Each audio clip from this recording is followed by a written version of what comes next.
Islam is a disciplined way of life, a beautiful system which includes laws, limits, and boundaries without neglecting the essence of spirituality. Through it, we organize our lives, paying close attention to certain times and places. Prayer is all about discipline. Like any important deadline in life, the time for prayer must be respected. And to intentionally pray outside of his time is likened to not praying at all. When the call for prayer is made, millions of people can naturally form rows in a matter of seconds in remarkable fashion. It takes precedence over all worldly matters. The appointed imam is then followed throughout the prayer as the Prophet, peace be upon him, said, and is not to be contradicted. Whatever he does, everyone else does. Allah looks only at the straight line, and through the rows of people, it is hoped that the hearts will be aligned as well.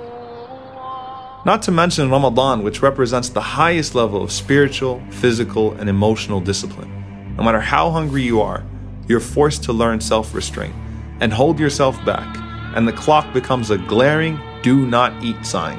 Your entire day is structured in accordance with the times of prayer, and in Ramadan, you know exactly when Fajr and Maghrib are. And what's even more remarkable is that many choose to observe this regimen of fasting even outside of Ramadan when it's not even compulsory. Think of your zakah as God-given taxes. Except with these taxes, your money solely goes towards the cause of the poor and needy. The calculations, laws, and stipulations governing zakah are precise. Hajj is the greatest display of order in the world.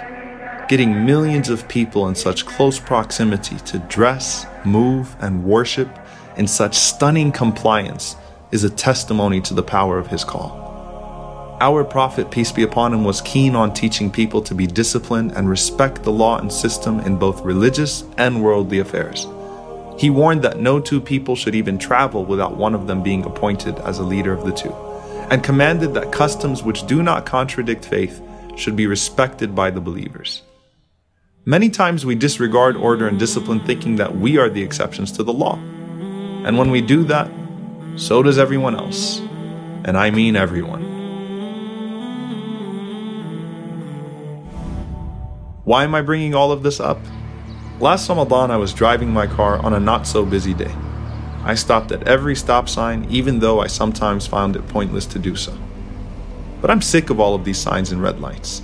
I don't see any police anyway. Just as I thought that, I hit a man crossing the road. I didn't even notice him until after I hit him. I panicked. My heart was racing.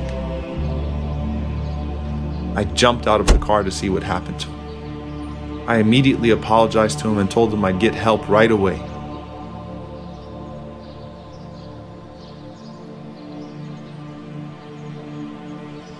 And as I took my cell phone out to make that call, he insisted that I don't, and said it was his fault because he was the one that ran across without looking in both directions, and that there was no stop sign or crosswalk for him to be able to do that anyway, and that he was fine and that there was no need for anyone to get in trouble. But I had to hold myself accountable. So I called 911 and I claimed full responsibility.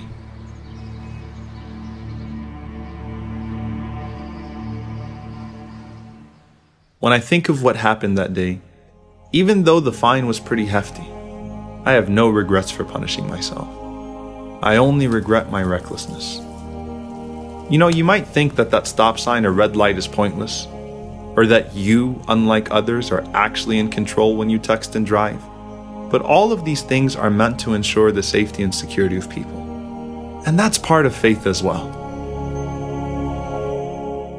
Rasulullah, you taught us to be patient, respectful, and disciplined, to not act in a way that would be detrimental to ourselves or to those around us.